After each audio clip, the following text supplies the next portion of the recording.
I have a list here of some questions that were on the social media. And let's see. So one of them is this is from at Climate Messiah. Okay, there you go.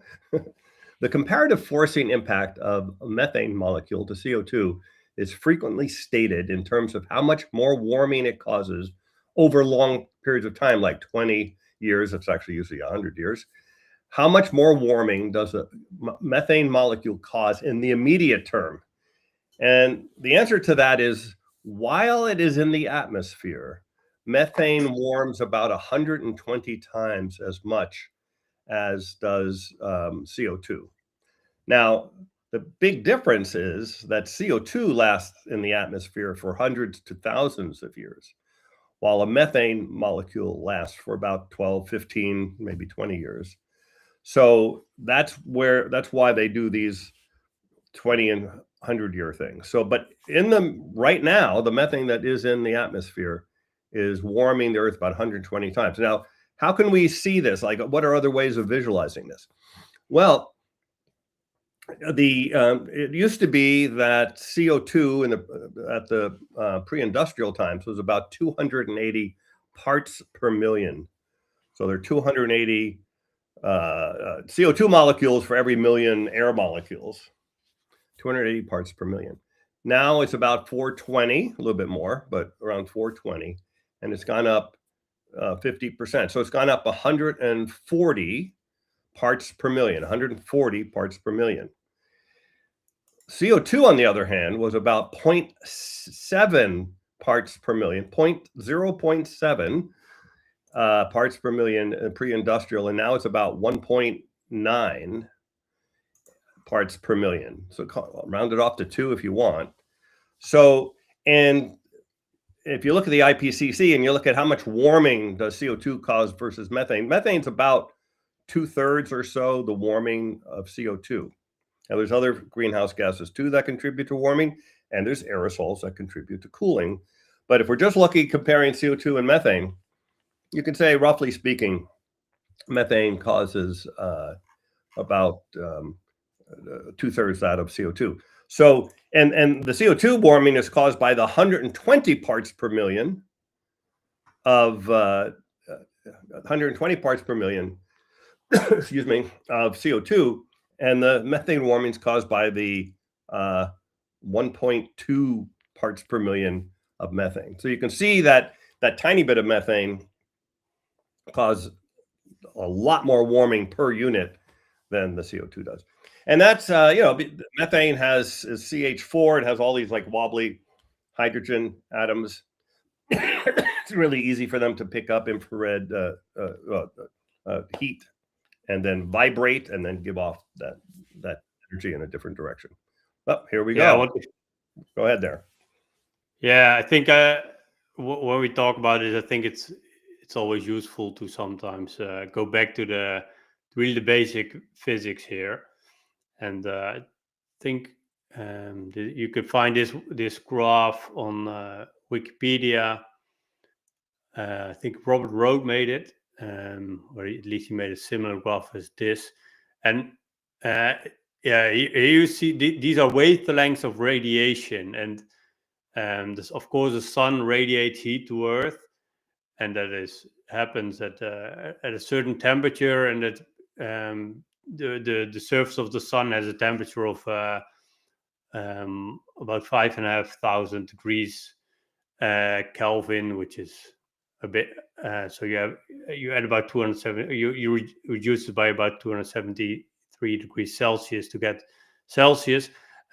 So because at that temperature it radiates at a certain wavelength, and of course these wavelengths we consider those visible light, and you can see if you have a prisma, you can see these different wavelengths of light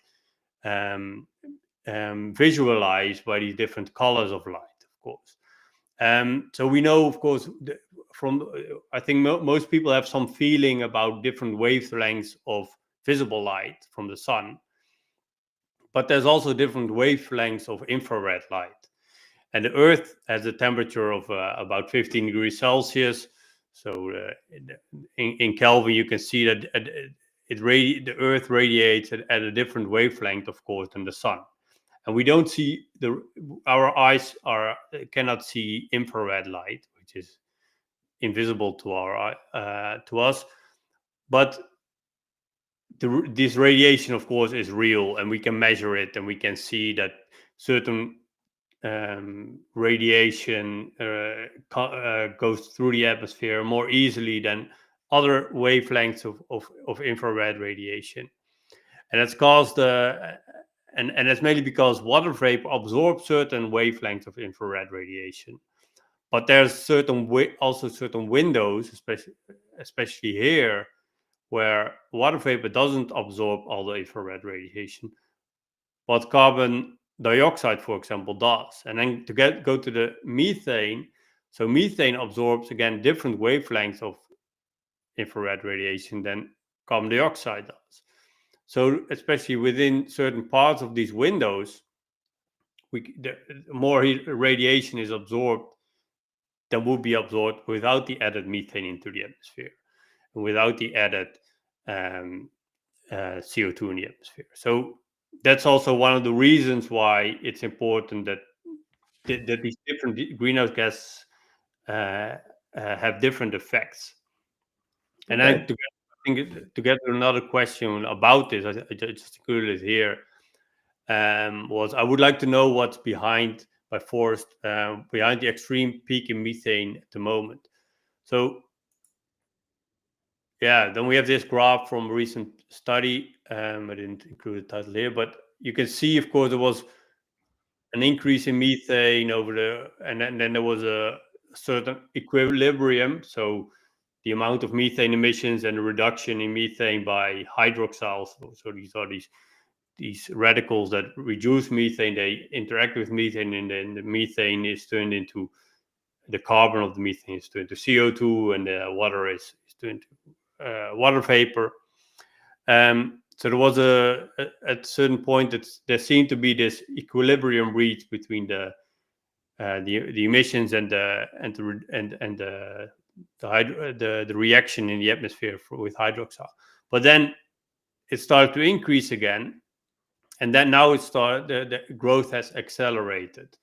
Last year it seems to have decreased a bit again, but the question is, so why is it peaking? And it seems that, of course, there's an increase in emissions from industry, especially with fracking. So there's more methane being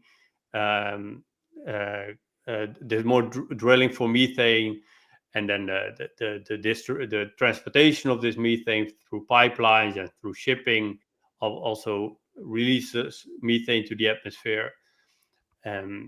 So this is one of the explanations, but also an explanation is that the biosphere, so the land, is producing more methane because of CO2 fertilization, because of an increase in warming, more rainfall, so more water produces more methane because of anaerobic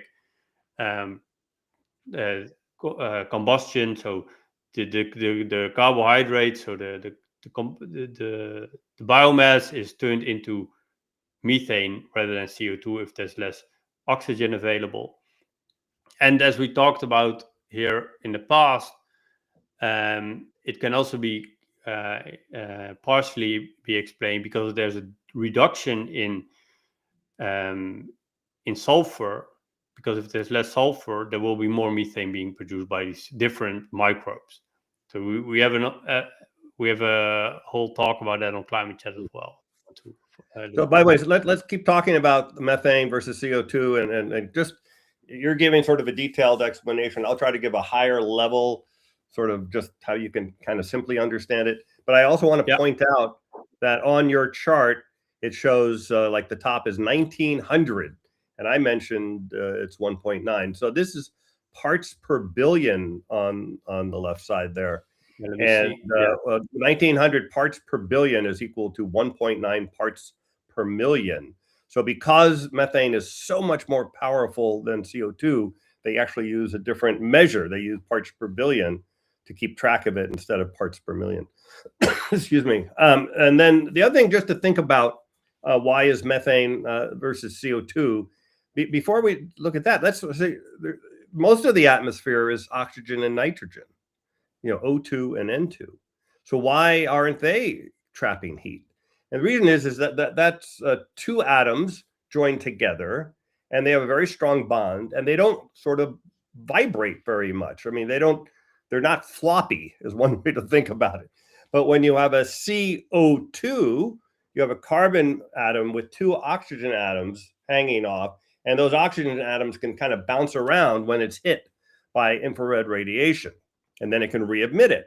So it's sort of so you need to have sort of 3 or 4 atoms or more to make it work as a greenhouse gas.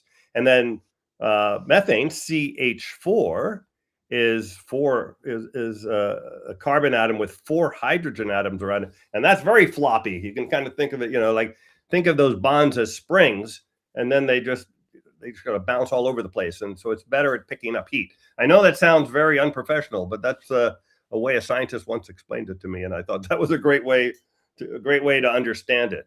And let's talk about some myths that come up with this chart. In fact, you'll hear climate deniers say, "Oh, the CO2 effect is saturated," and they're trying to say it doesn't matter if you put more CO2 up; it won't cause more warming. And first of all, it's just not true. And they also claim that water vapor is the whole thing for warming, and therefore CO2 has no effect. And that's also not true, as Leon explained already. And also, it is the warming from CO2 which causes more water vapor to go into the atmosphere and cause more warming. So the water vapor is actually an amplifier of CO2 warming, as opposed to it's a feedback. We call it indeed an amplifying feedback. So as you see, water vapor absorbs a lot of radiation. So if you have warming and the atmosphere, when it warms, it can hold about 7%. The atmosphere can hold 7% more water vapor for every degree Celsius of temperature increase. So that's exponential. Many talk about exponentials without knowing what that means, but that really means it's exponential. The atmosphere can hold exponentially more every degree Celsius can hold 7% more water vapor. So then, and you can see it in the tropics, especially when it rains, it pours, right? If you have to, once this air, this tropical, really warm, moist air cools down, you have these enormous downpours, because you have this condensation happening, and then because this warm air can hold so much water, there's also much more water that can come down when it starts raining. And indeed, then if there's much more water vapor because there's warming, that's the strongest, or one of the strongest enforcing feedbacks there is, next to clouds cover. So with warming, there's less cloud cover, but I think we'll get to that later. Okay. I think there's a lot of questions to cover. Yeah, I guess we could probably spend a whole hour talking about CO2 and methane, but I think that's just useful. The other one is just to understand. I do have a video. It's available on the Climate Chat website, and it's called CO2 Ink Demonstration, and it shows, excuse me, how things in very small quantities can have big impacts. And basically, I put 280 parts per million of ink into water, and you can see how dark it gets. And then I go up to, back then, I think it was 380 when I made that video, and now it's a lot higher now. But anyway, it's an example of why things in very, very tiny amounts. And the bottom line reason, even though we could go into more detail, it doesn't matter what the percent is of something. It matters how much it is.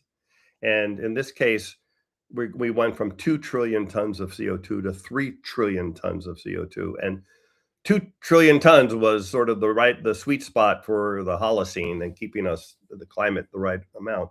When we increase it by 50%, that's not very good. So that's the super short version. All right, there's a lot of good questions in the chat already. So yeah, I think I included some here. Okay. I just want to give a short notice about this. So here's the methane. Go back to the methane. So you see, really, this methane has really, compared to the past 800,000 years, it's really the increase is really enormous, and it's hard to tell when the last time was methane concentrations were this high. Potentially about over 40 million years ago during the Paleocene Eocene thermal maximum, but we really don't know. It's and at least it hasn't been for the past 800,000 years, because that's when we have these ice core data available. And this is really a great graph, but it was on the Environmental Protection Agency, the US EPA website, but they took it off. They took the climate indicators web page offline, and I secured these slides and these data sets on GitHub, where you can find it if you search for it. So you can find the data from both from methane and from N2O, nitrous oxide, and from CO2 for the past 800,000 years, and the slides that go with that. The good news is, when you get rid of the information, when you stop posting information about the dangers of climate change, the dangers go away and they don't exist anymore. So that's the good news. So the government's doing us all a favor here by getting rid of this information here. Yeah, maybe not. Okay. I think that, so happy 10-year anniversary for the Paris Agreement, everyone. Yeah, but it's doing a great job keeping those temperatures down. Yeah, so that's what this question is about. You've probably already answered this, but the Paris Agreement says to limit global warming to 1.5 degrees Celsius, greenhouse gas emissions must peak before 2025 at the latest and decline by 43% by 2030. Is Paris dead, given that we've probably surpassed 1.5 degrees already? And then a question about the increasing ambitious climate action, right? So yeah, here I made this like 3-year average to reduce a bit the natural variability of everything. A graph both from NASA in blue and the ECMWF Era 5 data set, and you can see that indeed NASA isn't there yet, but almost reaching for a 3-year average of 1.5 degrees Celsius above these pre-industrial baselines. And here for NASA, I use 1880 to 1920 because that's what James Hansen uses, and it's analogous to the pre-industrial baseline. And ECMWF uses 1850 to 1900, and you see these agree quite well with one another. With ECMWF increasing a bit more recently, but yeah, it's. I think that this is. Check out. Look what happened in 2015. That was the Paris Accord. The 2015, right there. It's like right between the two of us there. It was 2015. It looks like the Paris Accord caused the rapid increase in warming. Yeah, right? exactly. So and then boom, temperature shot up. Now, keep in mind, I think it's important to say, and of course we bring it up on this show all the time. You cannot Paris see it. Accord, all these numbers, these predictions. Well, these are not predicted. This is actually the measurements, but the predictions of the future and the carbon budgets that we need to stay under in order to stay safe and stay under 1.5. All of that is based on IPCC models that generally, and it's hard to say, have a central estimate of 3 degrees warming for a doubling of CO2, called the equilibrium climate sensitivity. As we've been talking about on this show a lot, James Hansen, one of the most prominent climate scientists in the world, Leon worked with him on this very famous paper, Global Warming in the Pipeline, which went into this issue. Hansen says, using multiple lines of evidence. So this is not like this one thing tells us. There's 4 different ways you can come about this, that realize that the ECS, the climate sensitivity, is actually 4.5 degrees. In other words, for a doubling of CO2 after the short-term impacts, which actually could take 1,000 years, but the short-term impacts happen, you'll have 4.5 degrees of warming instead of 3 degrees of warming. That's a 50% increase. That obviously screws up everything we're talking about here. In other words, if you just follow the Paris Accord, and Hansen's right, and I do think he's right, then you're going to blow through the numbers that they were saying. Don't blow through. And we've talked about it so much. I don't want to get in like heavy duty detail of why this is and how it's offset by aerosols. But just keep in mind, whenever you see an IPCC report or anything like the official stuff, they are not factoring in this new research that shows that the equilibrium climate sensitivity is actually much higher. And what that means is that there is more global warming in the pipeline, which is why the paper was titled that. So I don't know. We could go down that rabbit hole, but maybe I'll just leave it at that. Yeah, I think we discussed it recently, but we had this meeting in the Netherlands here in with many of these large agencies where we were talking about 10 years after Paris, and the introduction was also like that there's some reason for optimism because we've avoided the worst and we will keep warming below 2.6 degrees Celsius. But that's really wrong, and I talked about with some people about it. But it's quite crazy that this number is now out there, and it's in a way it seems to be connected to this message that we've passed 1.5 degrees for all intents and purposes, and then many think there should be some hope attached to that message that we're not doomed or something, and that we keep warming below a certain level by avoiding some most extreme scenario, which wasn't never possible anyway, right? But indeed, this 2.6 degrees, it's what is it based on? If you try to understand it, it's almost impossible to see the underlying assumptions of other greenhouse gases like methane. We talked about it. What are the assumptions of methane? They talk about CO2, but they don't show what their assumptions are on methane for the coming 75 years to get to the point, right? Or they don't share their assumptions on aerosols. So if the aerosols reduce and CO2 keeps increasing and methane keep increasing, even if the climate sensitivity is not higher, which is most likely is, then the warming will also be much higher, even with ambitious reduction scenario, which CO2 emission reductions. But again, those plans or those commitments are only that. We don't see it turn into action yet. We don't see the emissions going down yet. So yeah, you can solemnly swear that you do anything, but if you're up to no good, right? In the end, it's actions that count. So I think that's also important to note. And during this meeting, maybe we can now show the video then. Okay. Yeah, during the video, during the meeting, someone talked. I didn't get his name, but someone talked about this paradox. I thought it was quite interesting because we see a lot of this during this meeting, but we see it online also, and almost every media article has to finish with this like sliver of hope, and often it's false hope, right? I think hope is fine, but I think false hope is not fine. And someone talked to me about this, and I looked it up, and this video really explains that. Okay, and it's 3 minutes long, everyone. Just I would like to give you a way of thinking that has been enormously helpful to me, that came from the Good to Great research for dealing with great difficulty.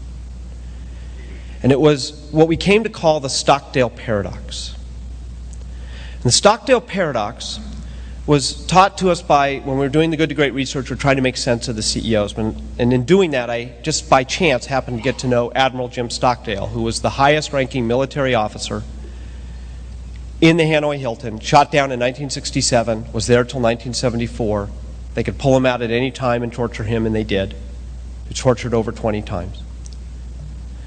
And I had the privilege to get to know Admiral Stockdale, and we were going to the faculty club one day, and I had read his book In Love and War, which was written in alternating chapters by himself and his wife about their years when he was in the camp.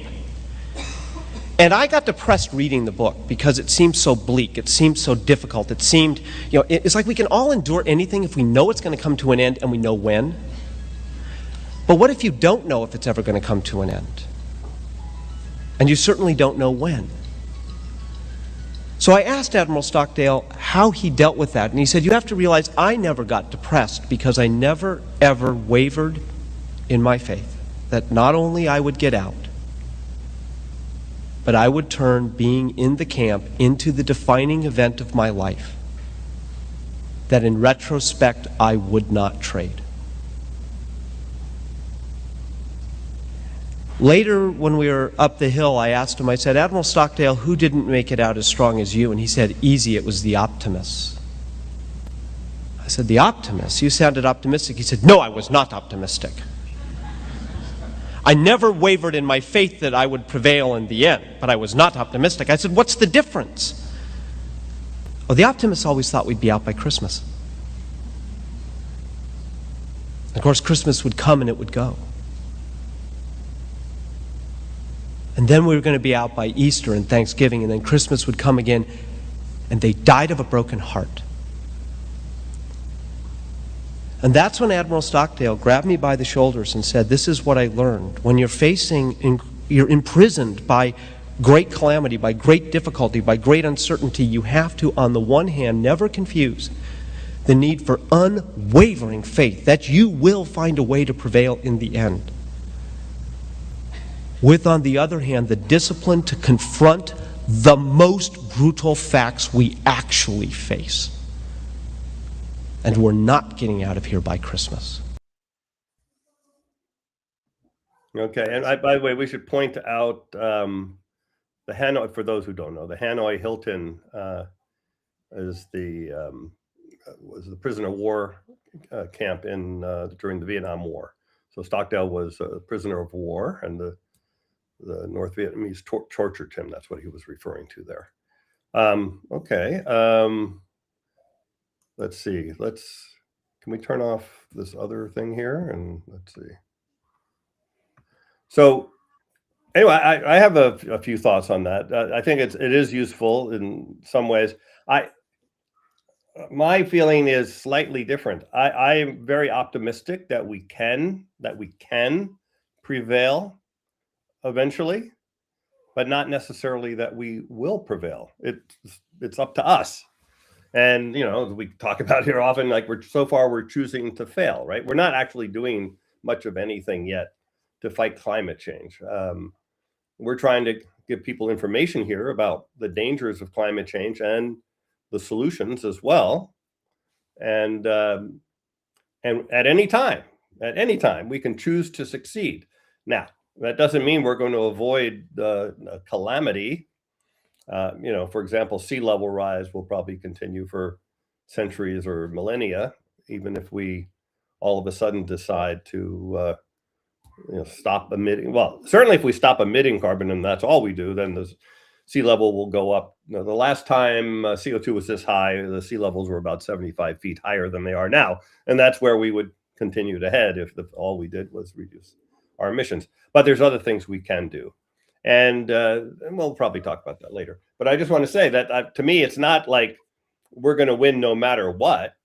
We're going to win if we finally decide to actually take action, serious action. Yeah, not just. Yeah, I think that's the message I take from it. I also I think I live by is that the point that we need the discipline to confront the most brutal facts we actually face, right? I think that was really an important part of the message, where because if we have this if we downplay the real risks, if we sugarcoat it, and for example with these aerosols, right? If we don't talk about this very inconvenient truth that when you reduce air pollution, that will lead to more warming.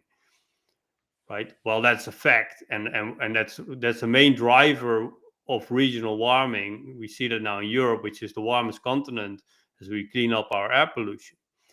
Mhm. If we don't talk about it and the models don't take that into account, we have much more sunlight, so that's good for solar panels. But we see the wind decrease, and so we invest billions and globally hundreds of billions every year in flood defenses, in infrastructure, in energy systems that are not fit for the reality that we will have over the decades ahead, right? So Mhm. it's really also a financial. We have a strong financial incentive, and of course, environmental incentive and a social incentive to take reality into account and to face the truth head on, and not to sugarcoat and not to lie to people, because that's often in what's happening, right? People are being lied to, maybe not always intentionally, but often also intentionally, because Well, I they don't don't know want to why. be. People don't want to be, sound like a doomer. They don't want to hurt. I mean, look, we've had many people on the show talking about climate communications and that debate versus hope versus fear, right? They don't want to. Don't have a scary message, because that will turn people off. What? It's exactly the opposite. It's the number one motivator is fear, right? Hunger, sex, and fear, right? Or big motivators. And and I think the other way. Okay, let's say you give me a really hopeful message.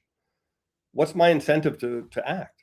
Like you just said, things are going to be okay. So like, why do I have to really go out of my way to change things if everything's going to be okay?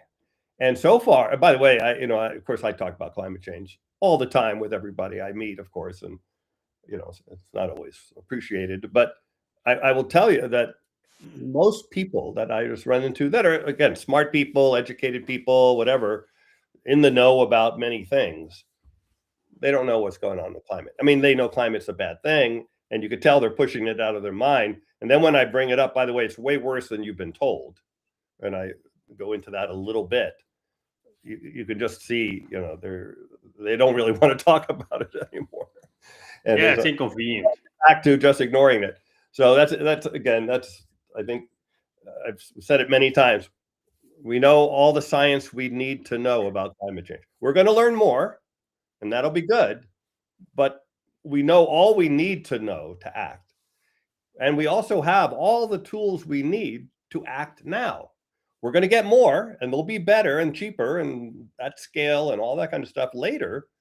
But we can get started right now. So the only thing that's stopping us, it's not the science and it's not the solutions. It's it's our brains. The fact that humans are really bad at looking at long-term problems, right? We just react. That's how we evolved to survive.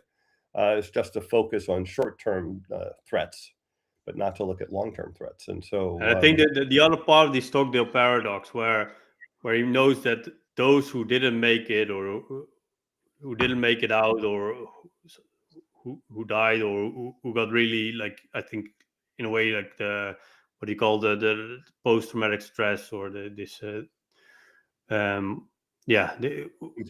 those were the people who thought they were getting out by Christmas, right? Who had this like false hope. And I see it also with many people in the climate community, but also for example with medical issues, for example cancer, where people they grasp to this false hope, or whether it's these snake oil salesmen that say they can cure cancer, or whether it's snake oil salesmen that say that we can still keep global warming by 1.5 degrees, right?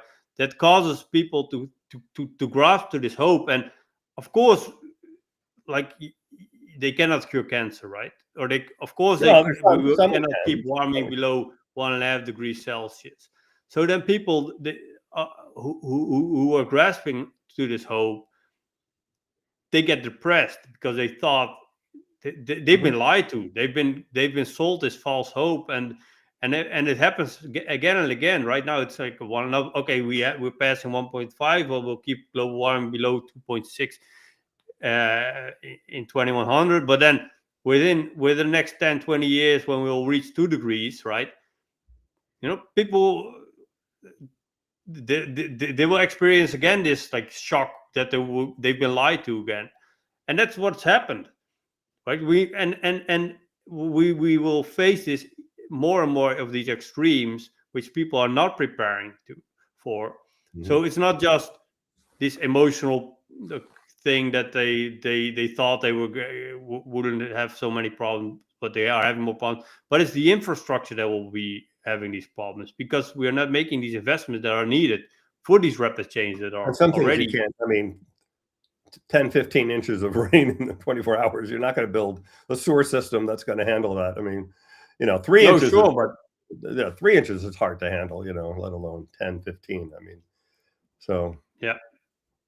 Okay. So more questions. I think. Yeah. We could. It's easy to spend an hour on each question. So let's try to get through a bunch more. I have more, but I think that we can build on these, right? I think Nadia here asked, are temperature deltas really good way to characterize climate changes? And then she's relating to these global mean surface temperatures. So I think are precipitation patterns and heat extremes the most directly consequential aspects? And I think that's starting off with this graph by Makiko Sato. And we talked about this more often. I think this shows indeed, and you see all these maps where you see that global warming doesn't there's no global average temperature increase, right? That ocean warming, global warming is mainly ocean warming because the oceans take up 90% of the heat, and then you see that the heat is distributed not evenly across the globe. And we talked about these northern hemisphere mid latitudes where you see, especially after 2020, this enormous increase in warming, and we call this like a new permanent El Nino-like temperature increase, right, over the northern hemisphere mid latitudes. Yeah. And that's really what influences, of course, very much also the weather of the northern hemisphere mid latitudes, right? By the way, I think a lot of people won't understand what these graphs are. Let me just quickly highlight what's going on here. The upper left graph showing two different color lines is showing ocean surface temperature, and the blue line is the northern hemisphere, and the red line actually is the center, right? 20 to 20. The tropics is like around plus or minus around the equator. This region. And showing how the ocean temperature is rising at different rates depending on where it is in the globe. That's one thing. The chart below it is kind of hard to understand, but it's really cool once you do understand it. What it shows is the y-axis is the latitude, and so the bottom is like -60, and then the very bottom would be Antarctica, and the top is the North Pole. But what it shows is it's combining all of the oceans at that latitude into one point, and then the x-axis is time. So it's showing how the ocean at every latitude is warming over time, and then you see some in the middle there. You see an El Nino where it gets dark red. Hold on a second. So, sorry, I can't talk. Yeah.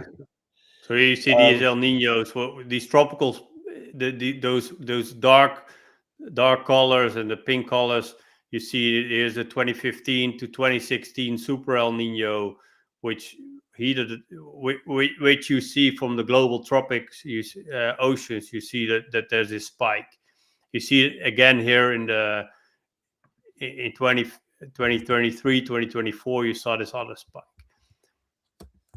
Okay. Yeah, and then here you see from 2020 onwards, you see that these colors are starting to show up to these monthly data points, right? Are starting to show up over the northern hemisphere mid latitudes more and more. And then on the right side, it just shows maps of the world showing ocean temperatures and how the different years. Yeah, and different years, and just show that some places it's hotter than others. So yes, the 1.5 degree number is this global average surface temperature. By the way, surface means 2 meters above the surface. If you actually measure the temperature of like black asphalt, it could be way, way hotter than it is. But it's so sort of where your head is located above the Earth, and that's the temperature, and that's above the ocean and the land. And the land tends to be warmer than the ocean, and so the average land temperature is more than 1.5 right now, and the average ocean temperature is below that. But it is a useful single figure to keep track of where we're at, and it then indicates danger levels where you might trigger tipping points. I think that part of the question as well. The tipping Yeah. points that might be triggered, and so Yeah, I think we'll get to that later. But I think yeah, let me cover this. So again, you see these latitudes, we talked about it in detail. So where this sort of radiant absorbed sunlight and outgoing long wave radiation, you see this imbalance increase over these, especially over the shipping region. So more heat is accumulating in the system, and then yeah, I just want to point out one more thing because I think this also really can impact the weather of North America, the west coast of North America. And this is the Pacific Decadal Oscillation. So this was another question by this climate science nerd who asked, when do you think the PDO, which means the Pacific Decadal Oscillation, will turn positive, further or even still faster increase global surface temperature? And that's where we get this graph, right? It showed you this northern hemisphere mid-latitudes but here's just the North Pacific, and the temperature and also how much sunlight is absorbed by the North Pacific. Before 2020, it was very much impacted by this Pacific Decadal Oscillation, which is this cycle of temperatures over the North Pacific and over the different parts of the Pacific. And you see this was quite in line, but then after 2020, it decreased and it went strongly negative, right? It hasn't been this negative. So these are 4-year averages to reduce this variability, but it hasn't been this negative, I think, for since 1850. But still, the level of absorbed sunlight keeps increasing. It has almost reached 5 watts per square meter over this entire region of 37 million square kilometers, right?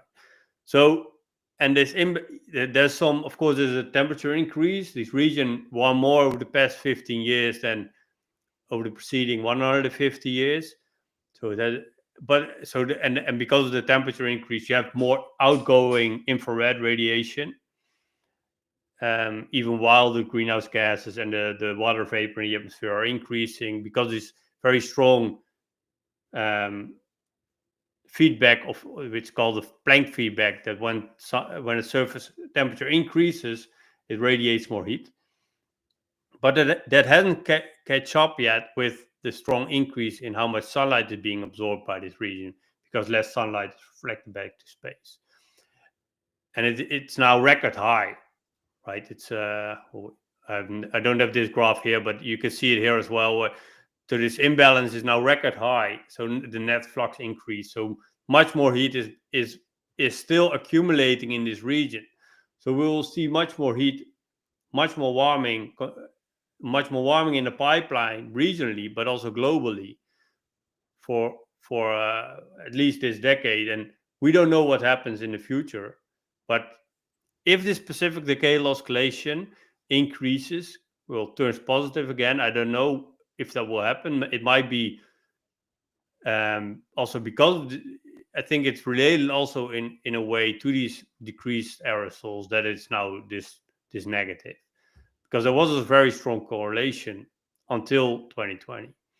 But if it turns positive, I am afraid that this black line, so the amount of absorbed sunlight, might increase much more, because there's still a lot of cloud cover over this region. There's still a lot of, this is one of the most, the region of the world with the most clouds, the North Pacific, because it's relatively cold, and so there's a lot of condensation happening, and so there's a lot of cloud cover. And if this warms, you have this feedback of warming, and then the clouds evaporate. So I'm very worried that this could really see a very strong spike, and it will be very much off the chart here. And then, of course, that will impact the weather across the globe. Because So let me ask you a basic question, which I think is probably other people have sort of asked in different ways in the comments already. And do current climate models reflect what you're showing here now? So this is data. This is measured data. It's not a model, but models are supposed to predict how much warming there is in different parts of the globe and everything like that. And if they're doing a good job, they're showing this increase in absorbed radiation and decrease in outgoing radiation. So are they doing a good job of this right now? Yeah, I think I've been quite surprised by different model studies, right? Because so if you look at if you're asking about this specific decadal oscillation, so the consensus, as far as consensus exists in science, was that when the Pacific decadal oscillation turns negative, the Earth's energy imbalance will decrease. But the opposite has happened, and of course we estimate that that's largely due to these, of course, continuous greenhouse gas emissions, but also very much due to reduction in aerosols, because that's what, of course, the data shows a very strong fingerprint from this increase in absorbed sunlight, right? And then, of course, the associated feedbacks. But if you're asking mainly about shipping, right? No, I'm not asking about climate models, like IPCC climate models. So climate models, of course, are a very important aspect of this of climate models is aerosols. And if you have these global average models, those don't do a very good job at understanding these regional changes. But if you want to understand these regional forcing changes, so like these shipping aerosol reductions, what we saw was before 2020, and so, for example, in 2013 or 2007, and there were these studies showing a very strong expected impact of these aerosols. So when you reduce these aerosols, we would see much more warming. So, but after 2020, there's many of the studies show a very small effect. So there was a blog written that's showing these simple climate model based on FAIR, and you see many of these other studies showing a very small effect, but those are mainly based on simple on models, and they don't explain why they are much lower. They don't show their underlying assumptions why they are, and they don't agree again with the data. And then when James Hansen published earlier this year a study where they show a very strong impact of these shipping emission reductions, about 0.5 watts per square meter. That didn't get much attention, and many say, okay, that's an outlier, but that's an outlier based on observations rather than on models. So yeah, I don't understand why these recent studies are much lower than earlier models, and they also, while the observations show a much stronger effect. I've been wondering about isn't the answer that the models are not doing a good job of reflecting the reality of what we're measuring right now? Isn't that I mean, it's a yes or no question. But what? That apparently. But then the question is why. So why? Yeah. And I can fill it in. I can say, okay, maybe they don't. They assume that there are more aerosols from nature where these shipping aerosols are competing with, or maybe they just take a global average and they don't take into account where these aerosols are being emitted, or they don't take ocean warming into account. That's also, and then there's always this, like, is it a feedback or a forcing? That's a more an academic discussion. But yeah, I think we should go to the next question, because we've talked about it a lot, and this is what you were asking about this. So the basin of attraction, I think this relates to these tipping points. So when you have these like stable states, right, and we are now, of course, the Holocene, and we're now like more in the Anthropocene, has been very stable. So we had this is the system state, and this is the control variable. But so this is like the stable Holocene temperature. But we are tipping over this the point where we're heading into a very warm period, right? And with very unknown, which is very unknown and likely very unstable, because we are entering a warm state of the climate where normally ice sheets don't exist, right? Because when the Earth is 3 or 5 degrees warmer, the Greenland ice sheet doesn't exist. So we'll see melting of the Greenland ice sheet. We will see all these tipping points happening associated with entering this new state. And we are already with 1.5. This is about the point, right, where we entering into this new system where the Greenland ice sheet will most likely melt, and the West Antarctic ice sheet will most likely melt, and the Amazon rainforest is under threat, especially also combined with the deforestation happening there. So yeah, I think we are reaching this point. Okay. Yeah, well, and I guess the question was, is temperature the best measure versus things like precipitation? I mean, precipitation, of course, is very regional, and you probably wouldn't, even if rainstorm, like for example, United States, average precipitation hasn't changed very much, but in the eastern United States, it has gone up, and in the western, it's gone down. And then even in the places where it's gone up, it's gone like it's much more intense. So it's really hard to have a single number for precipitation that tells us what's going on. Temperature is really not a bad measure because it's the thing that pushes these other systems.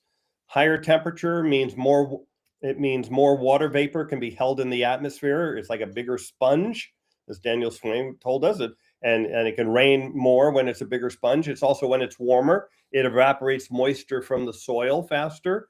So it makes droughts stronger, not just because there's less rain, but because more water moisture from the soil is being evaporated into the atmosphere. So all of those things are happening, and they're all kind of caused by temperature. So I think it is a good measure. The thing is, it's one of the indicators. Another one of the questions is that 1.5 degrees, 2 degrees doesn't sound very dangerous. I mean, you can have a swing of several degrees Celsius day to day, and it'd be totally normal day. But we're talking about global average temperatures, and therefore, it makes a really big difference. And think of it more like your body temperature. If your body temperature, I don't know what it is in Celsius, but 97.8 or something is the normal temperature in Fahrenheit. And you go up a few degrees, you feel bad, and maybe you're sick. You go up a few more degrees, you're dead. It's not like you can have a wide range of acceptable temperatures like that. So let's see. Maybe we should go to the next question. Again, I have some, but you seem to have a whole bunch. Do you want to keep going or what? Yeah, I think my camera switched to my other camera. I've been looking at ocean heat content. I think this was a bit related to the other questions. From 0 to 700 meters deeper, and I don't see clear visual acceleration. I think that's also an important point, like visual acceleration. I think I don't know if Brian here did the assessment, but I think that's always important, right? Because eyeballing graphs doesn't teach you very much. More persistent, steady rise with less variability. From your perspective, do you see any robust evidence of acceleration in ocean heat content yet, or is persistence the better description at this point? And I think that's, we did the science, and there's those who have actually done the science assessing ocean heat content and really understand it. Those show that there's a very strong acceleration in global ocean heat uptake, including some who are very skeptical and cherry picking data sets. Now they do show acceleration in ocean heat uptake. And what's important to realize there, and let me show this graph here. I can understand his confusion, right? This is 700 meters. But what you need to realize if you want to understand ocean heat content is that data before 2005 is much less reliable than data since 2005, because we only have global observation system, or near global, right? With these 4,000 Argo floats, they're called, around the world, where they measured ocean temperature up to a depth of 2,000 meter deep. But even then, we don't have data from higher latitudes, and we don't have data from oceans that are less deep, from 0 to 300 meters deep. So there's a lot of uncertainty, and everyone studying this knows that. They know that we need longer data sets, and you need to look at from 2005 to now. The data tells a different story and is more reliable than everything before that. So you need these different indicators to understand what's happening, and you need to be aware that if much of the heat goes to, for example, to the higher latitudes above 60 degrees north or below 60 degrees south, and you're not measuring there, or it goes below 2,000 meters, then you don't see this heat. So there's, for example, one other line of evidence is satellite data, where you see how high the oceans are with satellites, and you have global coverage of how much the sea level rises globally. And that's also an important indicator, because that means also how much heat goes into the ocean. As the ocean expands, if the ocean heats up, the ocean expands, and it takes about 50 times as much heat to expand the ocean from thermal expansion than from melting of land ice. So it's also, you need to understand those as well to understand. And so all these indicators combined.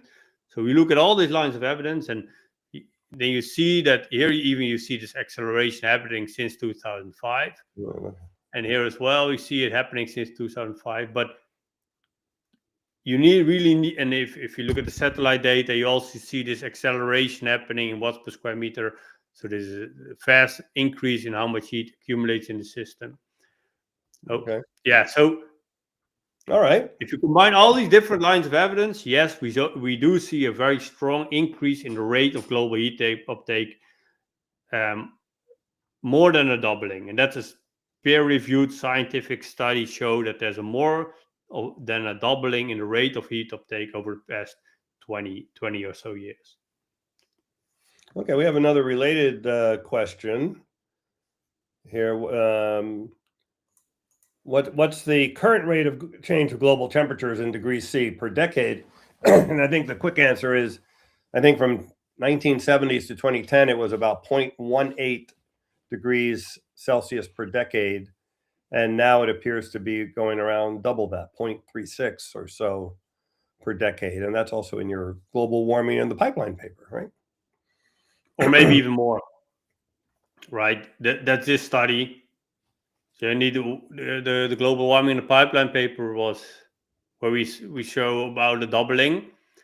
We estimated about a doubling based on the evidence we had at that time. So about an increase of about 50 to 100% of the rate of global warming, which will be about close to 0.4 degrees Celsius. But now the Earth's energy imbalance has increased further. And of course, it might decrease again, but as the Earth's energy imbalance has more than doubled, it shouldn't be very surprising that the rate of global temperature increase has more than doubled. And that's if you correct for the natural variability of volcanoes and of the sun and of El Nino, then Grant Foster and Stephen Ramsdorff estimate this rate of warming of 0.43 degrees Celsius per decade. So it might decrease, but it might also increase further than this. So yeah, and that's also why we could reach this these 3 degrees by 2050, right? Based on the observations, again, here this geodetic satellite, which uses this, looks at these global sea levels, and these are the NASA satellites, series satellites, which look at these different wavelengths of radiation. And these are the models. So since 2005, from 2005 to 2023, those are much lower than these lines of satellite based observations.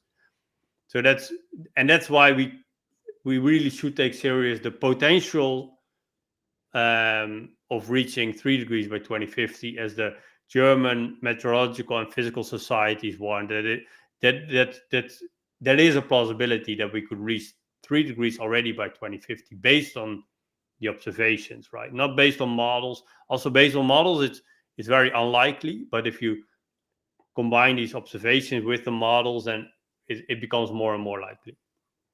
Okay. And let's, we have a whole bunch. Maybe we should try to get through quickly.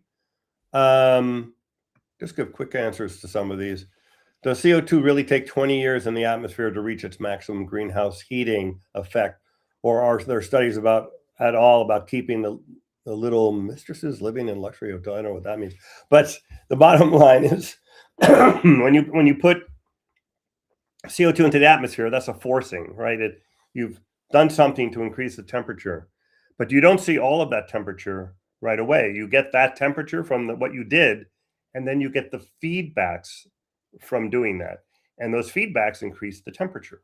So a quick way of thinking about it, when you do something like put more CO2 in the atmosphere, you get about a third of the impact, third of the warming happens in the first 10 years. The next third happens over the next 100 years, and the final third happens over the next 1,000 years.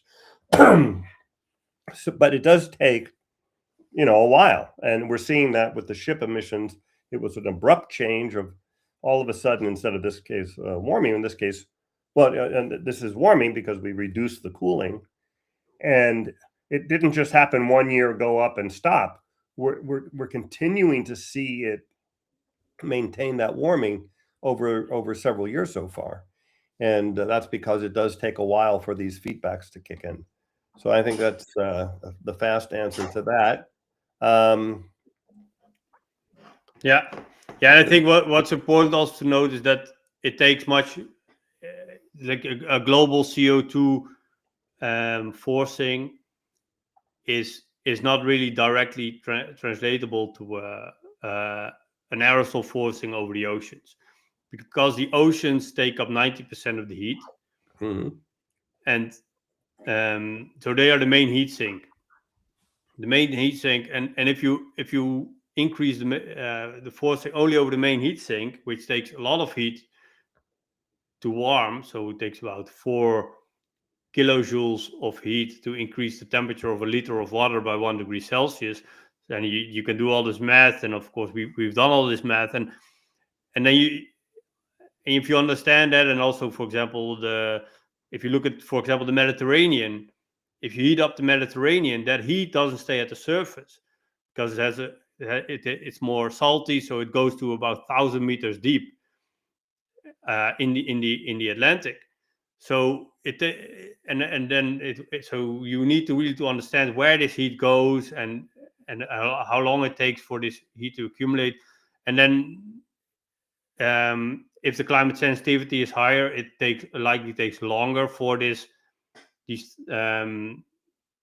points to be reached. So it takes more than 10 or 20 years for the first 30% of warming to be reached if the climate sensitivity is higher. But we don't know that for sure. So there's a lot of uncertainties, because then, of course, the Earth's energy imbalance has to match this increase. Yeah, but I think that what's important is when we talk about CO2 is a well-mixed gas. So when you put it in the atmosphere, eventually it just gets into the atmosphere everywhere, over land and over ocean. And so that number I gave, about a third in 10 years, a third in 100, and a third in 1,000 years, really applies to that and this global system. What you're saying is the cooling from ships is actually regional. It's actually mostly where the ships are, and cooling that part of the ocean. When you all of a sudden take it away, you're warming just that part of the ocean as opposed to the whole globe. And you said the oceans are great at absorbing heat.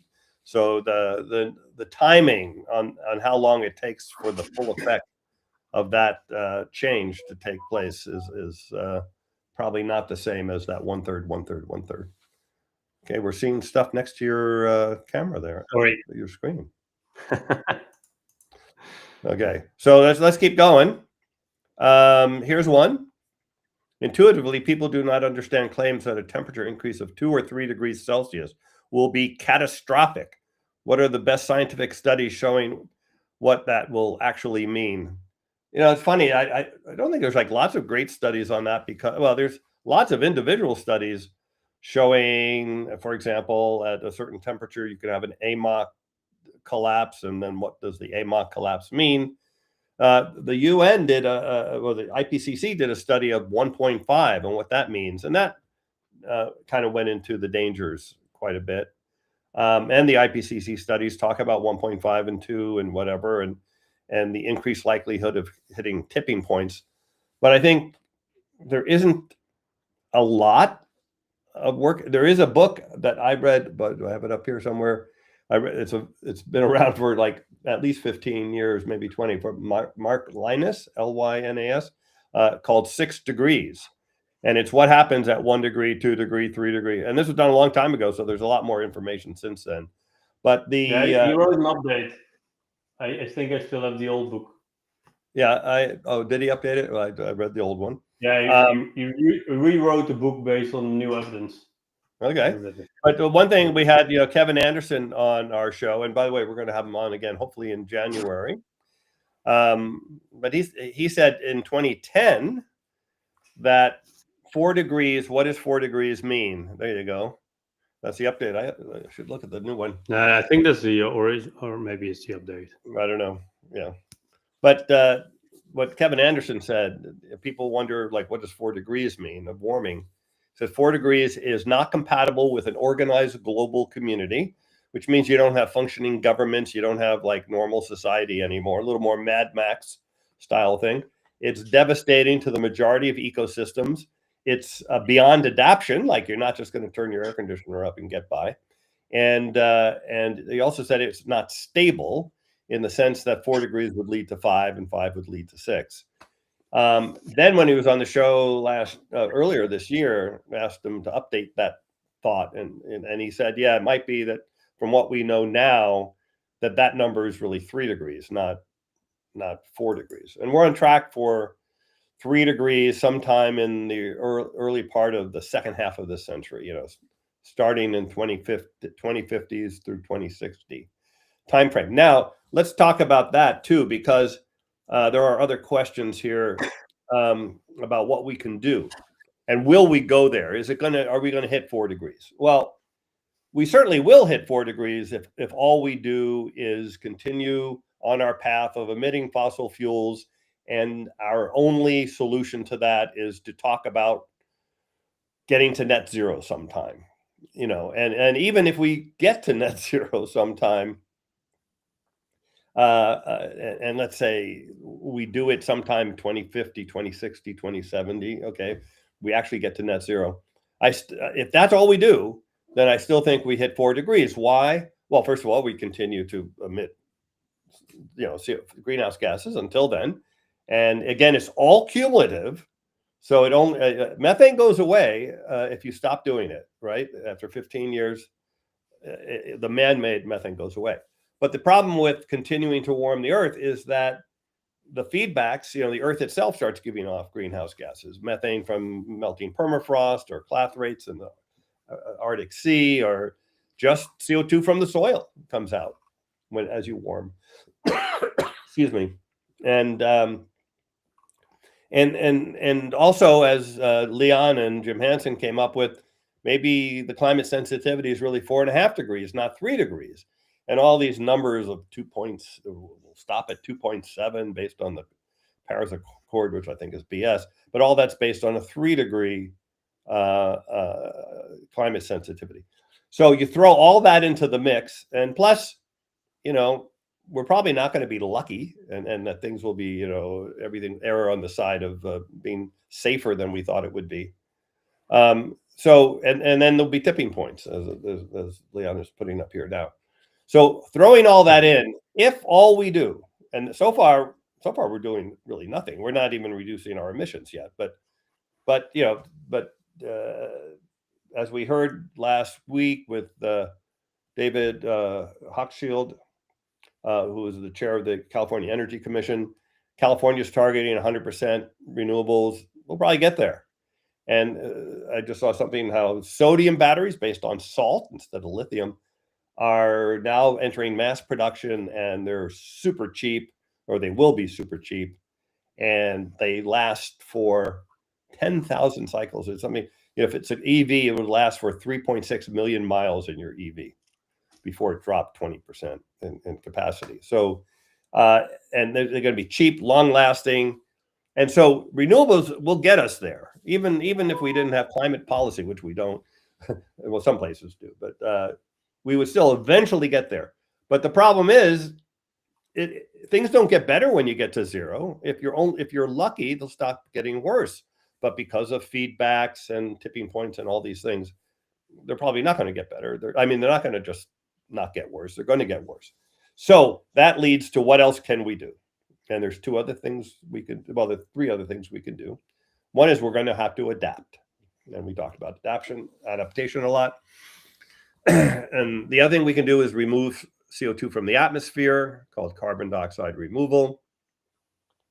Very expensive, can be done, but only will be done if the government decides to pay for it, because it's not something people will just choose to do on their own. It's expensive, and you don't get anything out of it except for making the world a better place in a small amount, and everyone benefits, not just you. So you personally don't have an incentive to do it, and so we need governments to do it. But if they do, it'll scale up and it'll become a lot cheaper, just like solar panels got cheaper as they scaled up. But we're not doing that in the short run.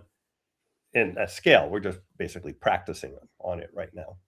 And then the last thing we can do is to artificially cool the earth. We know we can do it because we're doing it right now. We're doing it by accident.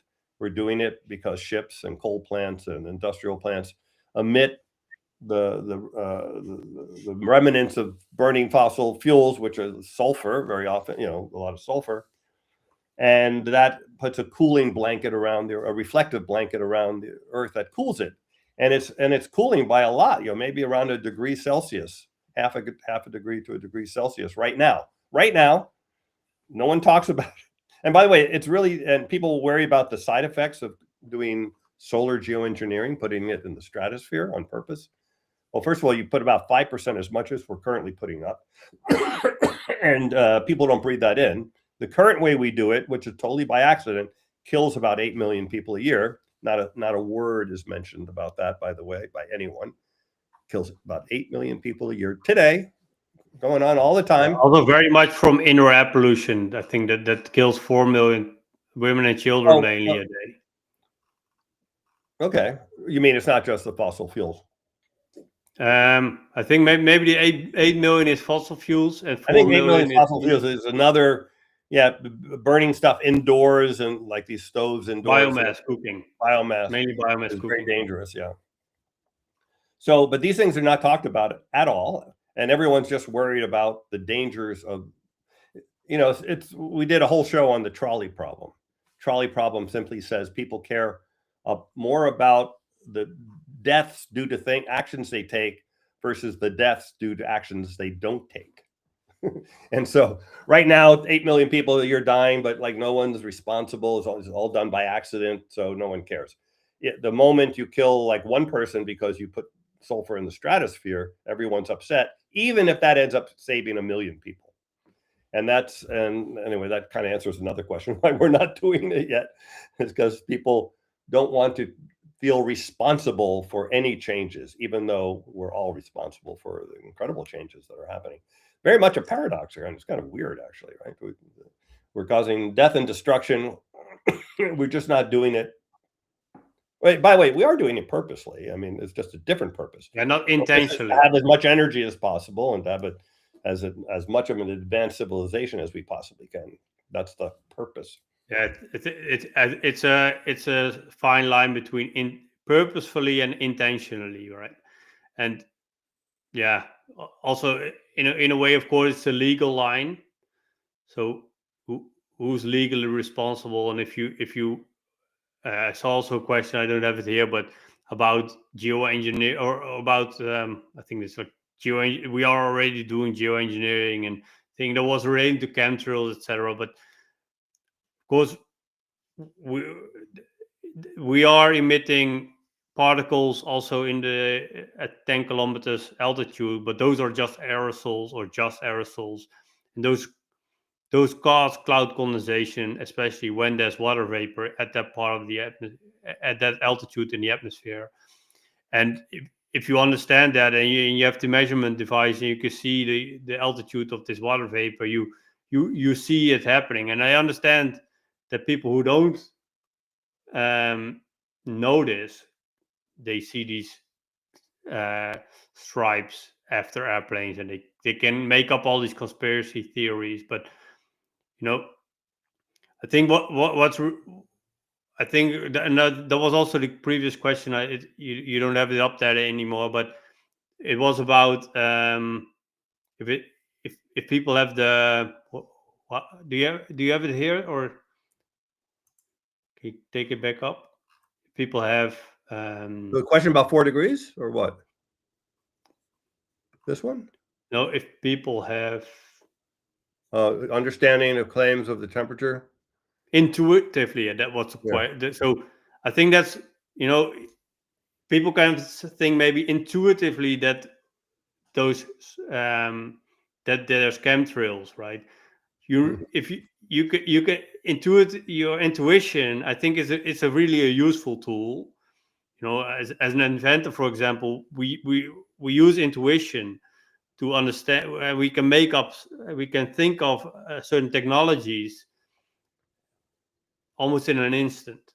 Mhm. And James Lovelock wrote about it, and I think it's really interesting how our intuition works, and we can in a way envision stuff in certain parts of our brain without thinking about it almost.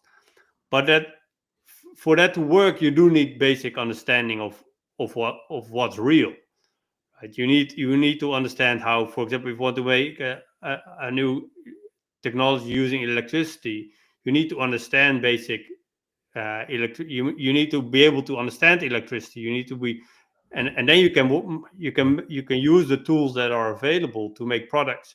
But you can and with climate as well, you need to understand the drives, you need to understand the physics at work, the chemistry at work, to be able to understand what's happening. Okay. And if we use that, then based on these temperature changes, then we understand that the Greenland ice sheet will reach a point where it starts melting at 2 or 3 degrees Celsius, or already at 1.5 degrees Celsius. Oh, it's already yeah, it's already melting. Yeah. And so it's really based on. I think intuition is helpful, but you really have to understand. It should be based on education of what's driving these things, and then Although I you can think use. intuition fails a bit because humans have never faced this thing before. I mean, the climate has always been, as far as we can remember, you can go back to the Ice Age, but we don't remember that. As long as we can remember, climate is this thing that varies but is relatively stable.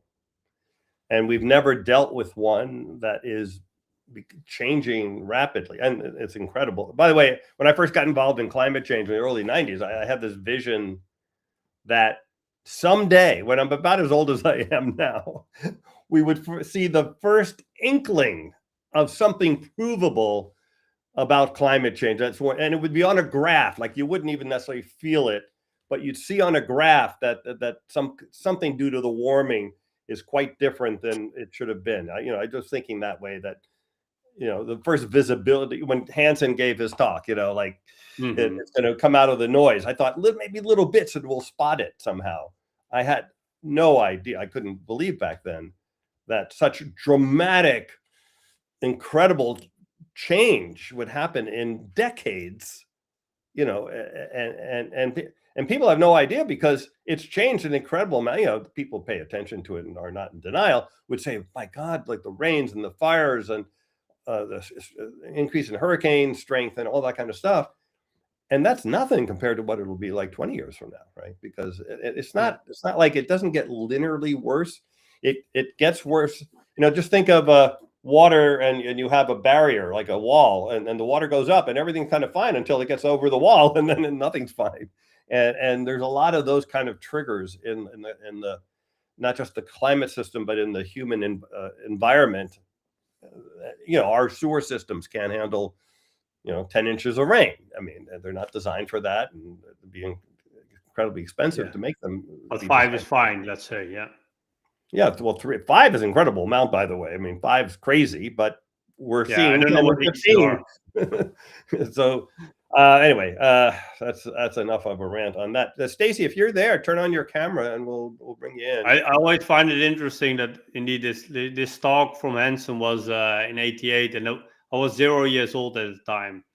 I was born in '87, so indeed in my lifetime, in '88. There was the time, the point where you could see it indeed on these graphs. You could see it emerge from the noise, and some were saying that Hansen, like they're saying now, was exaggerating or was too early to make these statements. But of course, if you understand what he was saying and you understand where he was coming from and what lines of evidence he was using, like today, he was correct, and of course that was proven by the years and decades after that. And now we're starting to see again also the evidence, but emerging much faster from what we've been saying in 2022, right? When our preprint, our paper was published, we were saying we will see this increase in the rate of warming during the next El Nino, and then in 2023, when this next El Nino happened, everyone started saying, "Oh, wait, maybe there is acceleration happening." And now, of course, now they say we knew there was acceleration all along. Our models always showed. Yeah, some of those, some are. Let's welcome Stacy in here. Yeah. Hey, Stacy. I had a few more questions, but hi. Yeah, I mean, there are so many questions, and we should try to. Well, we're getting up in an hour and a half here already. Well, the one thing I wanted to mention, it's Nevitz said it at 11:19, and I totally agree. We will all leave after this program is over and go back to our normal lives, and it's 24/7, 365 consumer and unlimited growth society, hardly a peep about climate change everywhere. And I fall victim to that myself at this time of year. And yeah, it's there's a real disconnect out there in the world. And not if you're with me, I'm going to talk about it. Right. And by the way, let's say it again. The number one thing you can do to fight climate change, unless you're going to give tons of money to research or become a climate scientist or invent a new energy storage system, do those things too. But the number one thing you can do, that's the easiest thing to do, is to talk to everyone you know about climate change. And that's your family, your friends, your work colleagues, especially your elected leaders, people you meet on the street, whatever it is.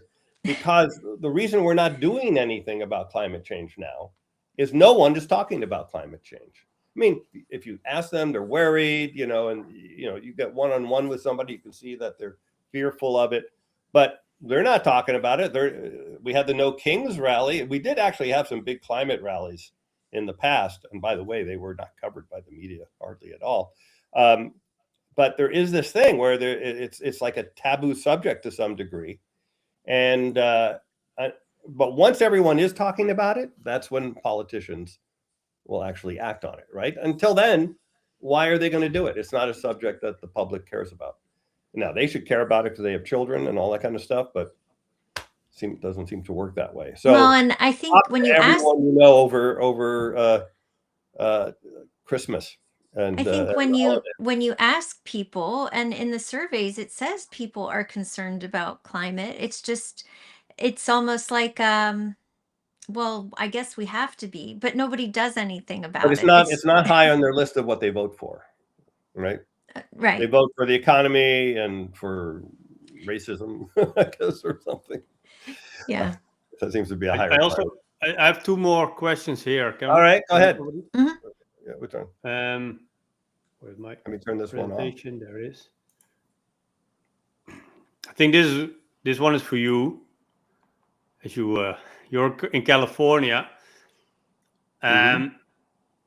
So Climate News as it said it would be interesting to hear discussion about the increased extreme rainfall in the coastal areas around the west coast of North America, especially near Seattle.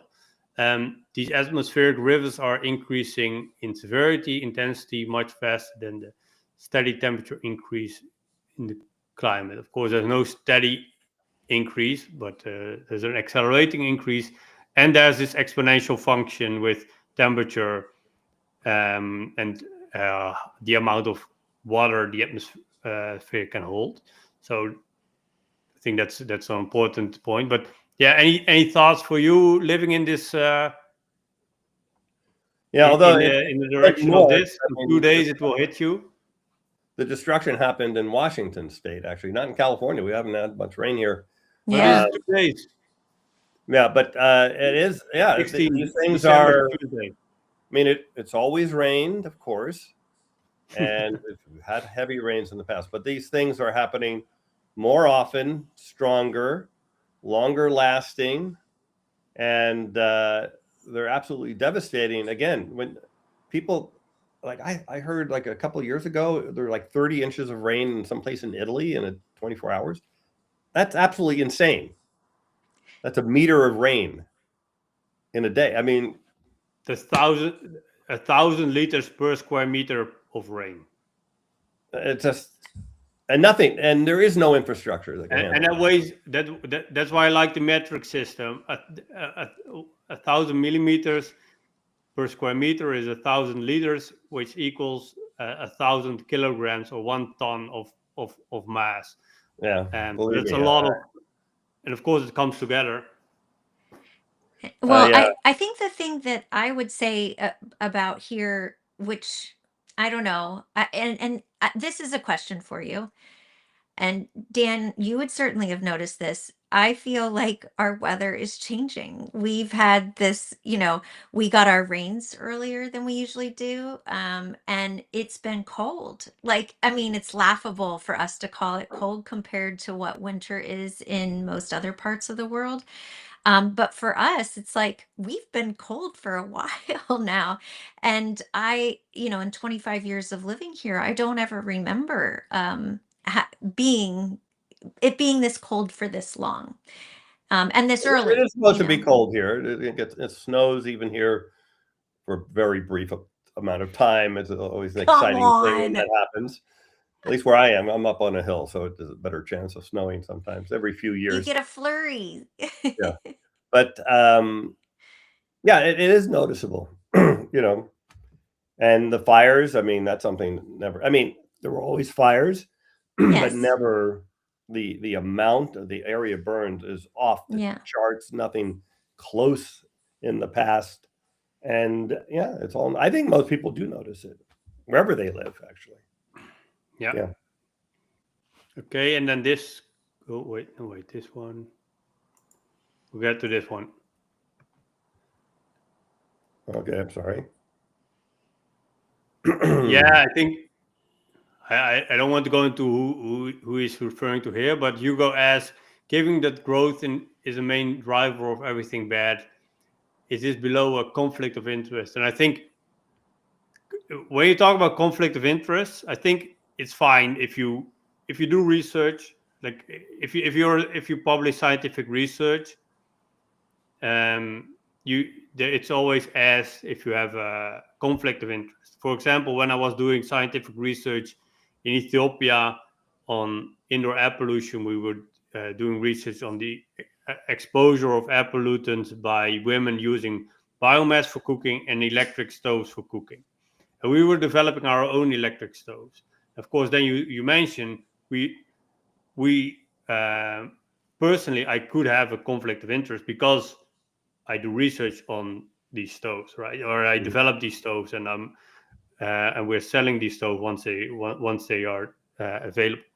And I think that should be done everywhere in every field. When you have a conflict of interest, you should mention it. And yeah. So what's the conflict of interest here?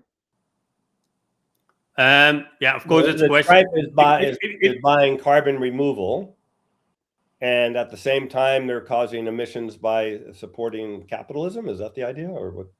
I don't know what that's for everyone for themselves to decide, right? If you for example have if you invest in technology or for carbon removal, and you advise that we need more carbon removal, of course that can be considered a conflict of interest. I don't think this is a conflict of interest, because Stripe is saying we want to support growth. That's our business, is to make money. And yeah, I think there was money, and then they do that. Also, they say we're worried about the environment, so we're going to take some of our profits and invest it in carbon dioxide removal, which, by the way, is a good thing because governments aren't spending enough on it. So the few private companies like Stripe and Microsoft, I think Microsoft spends the most, are at least getting these demonstration systems going.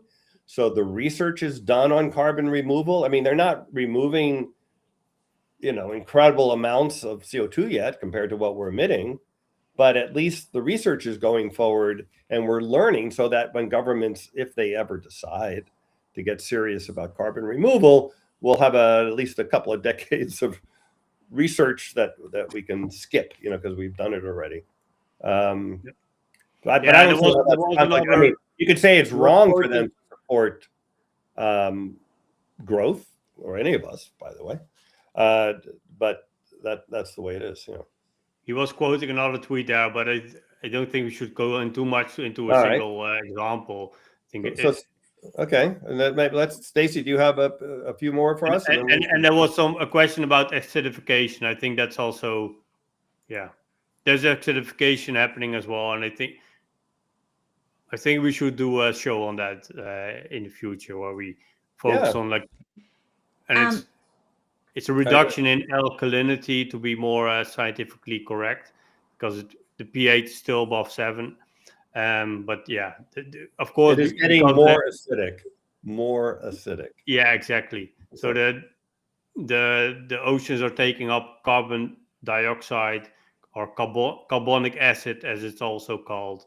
So then the ocean become more acidic, and certain types of life, especially certain types of coral and shells, and algae with shells, are more affected by this acidification than other parts of the biosphere.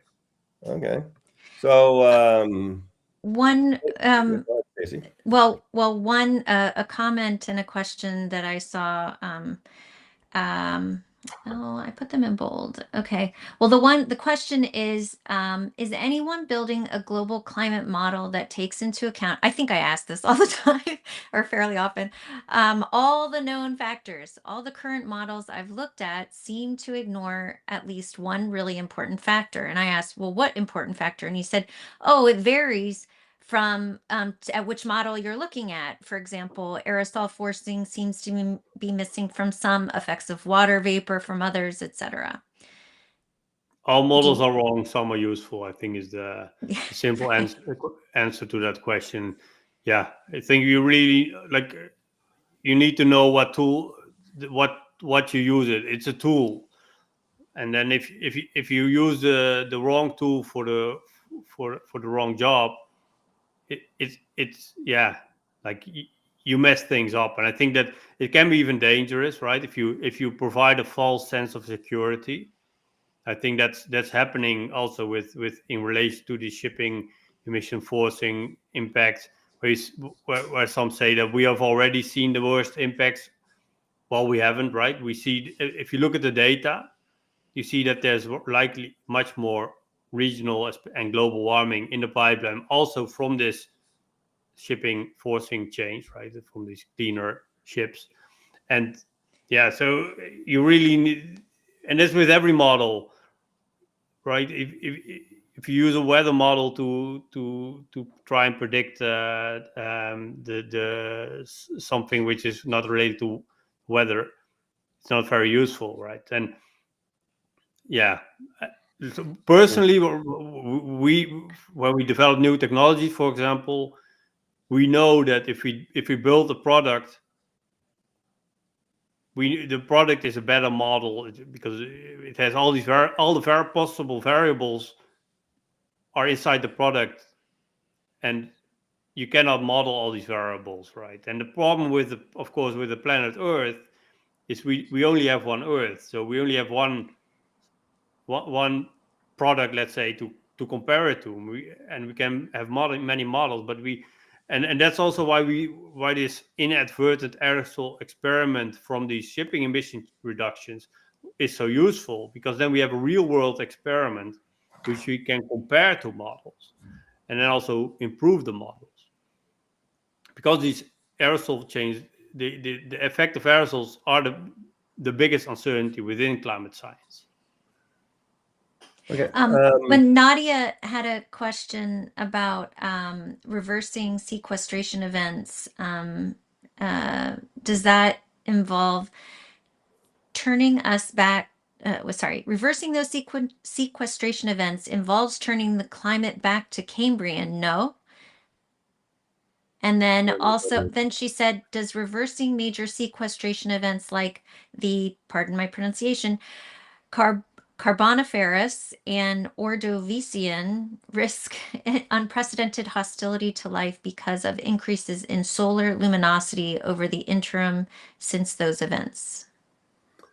I don't know if we can really follow that one. I'm not sure. I mean, if we do sequestration, we're going to try to bring CO2 levels back to what they were in the Holocene, closer back to 280 from 425, what they are now, or what they're going to be, 400, 500. So so we're not trying to go back to other times. Now, going back to that doesn't stop like the sea level rise, by the way. We kicked that off, and the oceans are already warm. They're already melting, the Antarctic, and so even making those changes, even using solar geoengineering to bring the average temperature down to what it was at the Holocene, which we could do, it actually won't stop sea level rise for a long, long time. It will certainly help versus not doing it, but anyway, so there's that. I want to get to another totally different kind of question that was actually asked on, I guess, Blue Sky, from Doomer Leo, and I don't Leau, I don't know. Okay, a great conversation, Dan. It was about something else. I asked about the possibility to decarbonize in states like mine, Pennsylvania, since we don't have a lot of sun or reliable wind, especially in winter when we need the most energy for heating. You and your guests often say that the solutions for climate in general, or decarbonization in particular, already exist, and we are just choosing to fail. So he's basically saying, yeah, so even if we wanted to do it, we couldn't in Pennsylvania. But the premise of the question is actually incorrect. That's not true. And I did look up Denmark. Denmark is currently running on 82% renewable energy, on its way to 100. And it is far more north than Pennsylvania. People don't realize New York and like Rome are on the same latitude, and so Denmark is way up there. It's a mid. Have a lot of offshore wind. Yeah, and anyway, and they use offshore wind, but Pennsylvania can use offshore wind. There's nothing to stop Pennsylvania from doing that. You need a transmission line going across a bit of New Jersey, or you can come up. I was going to say, I'm like, there's very little coastline in Pennsylvania. No, but you don't need much, right? You just need to hook into the grid. And so there's many solutions, and batteries are getting super cheap, and solar is super cheap, and it actually works in the winter anyway, even though people think it doesn't, but it does. And you can, angle it so it's pointing right at the sun. And you can do all these things. I can't imagine that Pennsylvania Power and Light is that enlightened. No. That's a separate political question. I'm not talking about that. He's saying that in practical terms, you can't do it, and that's not true. In fact, I suggest people go take a look at our program we did with Mark Jacobson of Stanford, titled something like 100% renewables. Is it possible? And the answer is, yeah, it is. And you could do a thought experiment. Imagine if you knew in like 2 years, all the fossil fuels would be cut off, for whatever reason, political or war, whatever. Would you be able to build an energy system if you had unlimited funds? And the answer, of course you could. Now, you'd say, well, but that's unlimited funds. It can be very expensive. No, it's actually going to be cheaper because once you build the renewable energy system, you get the energy for free. And whereas fossil fuels, maybe have slightly cheaper, it's not even true anymore, but especially if it's already built, you have your power plants, and they're kind of paid for, or they're not that expensive. But every single day, you got to buy fuel for those coal or oil or natural gas, and you got to keep buying it every single day, and it's very expensive. Now, that's just the way it's priced today. If you're really being honest and you take into account the true cost of fossil fuels, you have to take into account the 8 million people a year that die from breathing in the combustion products of fossil fuels. And you have to take in all the damage of climate change now and for the next 1,000 years, by the way. It's not something that just happens for a little while. And you factor that in, and fossil fuels are the most expensive form of energy you could ever even imagine using. I mean, you couldn't even imagine a more expensive form of energy. You might as well just take $100 bills and burn them to keep warm. So, so this idea that you can't do it is just wrong. You can. Now, is it as easy in Pennsylvania as it is in California? No. California can do more. It's more straightforward, but it can be done. It will end up being cheaper, and it certainly will end up being safer. And there's many, many other benefits. Like, who wants to be dependent? We're unusual in that we can supply our own fossil fuels, but many countries can't. So their energy security is at stake. And they learned that in Europe when the Ukraine war came out. Anyway, so I just wanted to answer his question about that. Can we keep it on 2 hours? Yeah, this is an easy one. When will James Hansen paper on when we will hit 2 degrees be ready? I think that was Leon's paper. Isn't it? That was a few years ago. But I mean, doesn't it need an update? He's been updating all the time, but both with other papers, official papers, as well as communications. Just search for James Hansen, Columbia University. Go to his homepage. You'll see all his papers. We cover them all the time, but both the official papers as well as these communications he does. And he talks about that stuff all the time. And we do too. And the answer is 2030s for 2 degrees. And I want to thank Chuck Hinckley for his support. His super chats. I think he's saying, and I'll be interesting to hear more about that. He says that we are at 0.6 degrees Celsius, and I think that relates to degrees warming per decade. Okay. So, yeah, I'll be interesting to hear more about how you got to that. There was this step change. Actually, Leon, there's a question for you. We had a step change. Let's say just 1 year, we just decided to lower, the sulfur content of shipping fuel by 80%. And let's ignore the earlier step. Just that one step, boom. It's a climate forcing that happens this one time. I mean, it continues at that level forever. But then feedbacks kick in. So that causes warming, a little quantum of warming. And then feedbacks will kick in. If all we did, if we kept fossil fuel emissions rising at a steady pace, and the only change was this one-step aerosol, would that have like a great bit of warming in the first, let's call it 10 years, and then dribble out a little bit, like, and the acceleration rate would slow down, or does it? You see what I'm saying? That one change cause continue? So the honest answer is, and we don't know, right? And the point is there, again, those shipping emissions, those sulfur emissions happened over the main heat sink of our planet. The oceans take up like almost all the heat. 90%. And those sulfur emissions were only over the ocean. So those were the only direct aerosols directly being emitted over the oceans, and the altitude matters, etc. So and there's so many variables included there that it's uncertain. That's why we really need to pay close attention to what happens now, because of course, in a way, we've turned up the burner under our collective pot, right, where we're all sitting in, and so the heat goes up, and of course that is, as long as we don't change it, that's permanent. That change is permanent. So the increase in heat input is permanent. So in a way, then you could of course expect that the rate of warming will stay increased relatively to not doing that.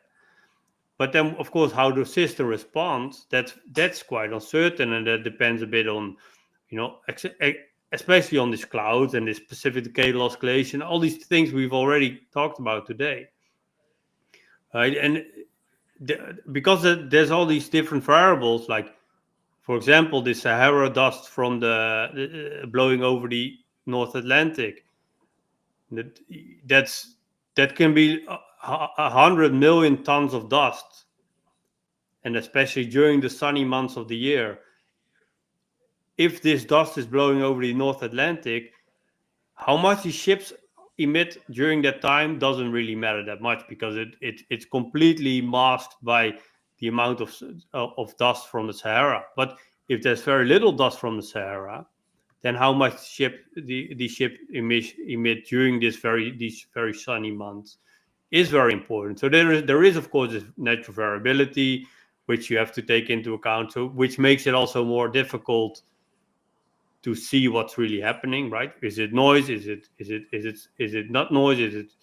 And again, there's still a lot of albedo, so reflectivity over the North Pacific, that can be reduced further if the oceans warm more. And they are warming at an extremely rapid rate. It's North Pacific. I think parts of North Pacific have warmed more in 5 years than in 170 years. The sea surface temperature increase. So that's really it's mind-boggling, right? And that's it again. That's observational data. That's not some model. That's not some extreme from me exaggeration. That's what, and everyone can look it up. It's what's really happening at the moment. So, and again, this imbalance, this net flux increase, is not decreasing. It's still increasing. So based on the observations, then I think it will keep increasing for a while. And then if that means, and that of course, that would result in more warming, especially where most of us live in the Northern Hemisphere, where 90% of the world population live. Okay. The quote or comment I was looking for, it was in regards to the video you showed. And I thought this was thoughtful. The missing word was stoicism, not optimism, not fatalism. Okay. I think I that's saw that too. Yeah. that's a good way of putting it. And I thought when you said you were going to show a video that you would show the Hansen one you posted. That was Yeah, people can really go on good. our website. We just had just a video of 3-minute video of Jim Hansen talking about climate reticence. We've talked about it here many, many times, but basically saying that this is a real problem, that climate scientists are not telling you how bad it could really be.